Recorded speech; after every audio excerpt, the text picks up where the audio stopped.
PIA का flight operation कई हफ्तों के बाद 100% बहाल। कौमी एयरलाइन PIA का फ्लाइट ऑपरेशन कई हफ्तों के बाद 100% बहाल हो गया।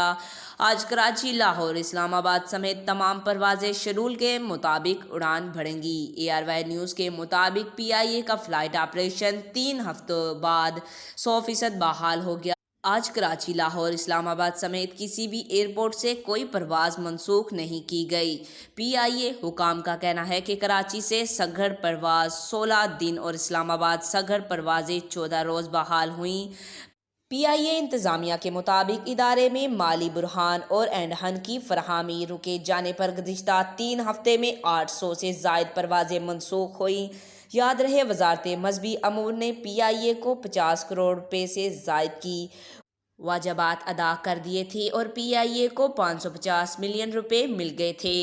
तर्जुमान PIA का कहना था कि PIA ने 50 करोड़ रुपए ईंधन की मद में PSO को अदा कर दिए हैं। PSO को अदायगी के बाद फ्लाइट ऑपरेशन कल से 100% बहाल हो जाएगा। आज तक के लिए इतना ही। मज़ीद अच्छी मालूमाती वीडियो देखने के लिए हमारे चैनल को सब्सक्राइब करें।